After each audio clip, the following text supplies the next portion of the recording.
Eleanor Roosevelt, 1884 to 1962. Biography. Eleanor Roosevelt was a shy child. She had few childhood friends. She never went to college. Yet Eleanor Roosevelt went on to gain recognition as one of the most important women in American history. Eleanor was born into a wealthy family, but her childhood was not especially happy. Eleanor was plain, not beautiful. She longed for attention from her parents, but she never fully received it. By the time she was 10 years old, both her parents had died. In 1899, Eleanor attended school in England. Marie Silvestri, who ran the school, took Eleanor on trips around Europe. The teacher wanted her young student to see everyday people. Eleanor witnessed the hardships of people who made money by doing manual labor. She saw how the poor struggled to put food on the table. Clearly, their lives contrasted with her own life. Later in her life, Eleanor would fight for these people. Perhaps her passion for the underprivileged originated during these trips. In 1902, Eleanor took a job working with the poor in New York City.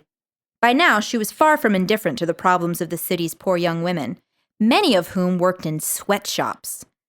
These women spent long hours at their jobs but didn't earn enough to live comfortably.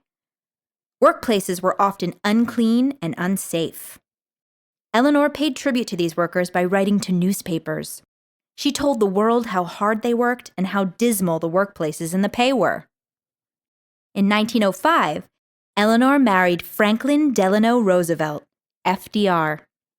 In the early 1920s, Franklin caught a disease that crippled him. Doctors said it was polio. However, Franklin and Eleanor did not let the situation defeat or depress them. Franklin became more and more involved in politics. He and Eleanor were jubilant when, in 1928, he was elected governor of New York State. Eleanor helped her husband govern. In 1933, FDR became the nation's president. Eleanor took her job as First Lady seriously. She could not abide the thought of not helping others. She worked for the equality of African Americans. During World War II, she visited soldiers who were fighting. She also urged her husband to fund a program that helped young people attend college. In 1945, her husband died, but Eleanor did not stop working. A year later, she became a delegate to the United Nations.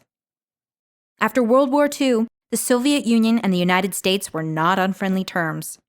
Their armies were not fighting, but neither country trusted the other. Americans thought that Nikita Khrushchev, the leader of the Soviet Union, was dangerous. In 1956, he threatened, "We will bury you." People did not exaggerate when they said that the problems might lead to a new war. In 1957, Khrushchev agreed to talk to Eleanor Roosevelt. It was a historic event. Eleanor might have been a shy child, but she was not shy with the Russian leader. She asked him difficult questions. Khrushchev was not disposed to agree with Roosevelt on many issues. However, Roosevelt and Khrushchev agreed on one important thing. Both countries wanted to live in peace. In 1962, Eleanor Roosevelt died, but the world will not forget her. By then, she had gained worldwide recognition as a leader, champion of the poor, and peacemaker.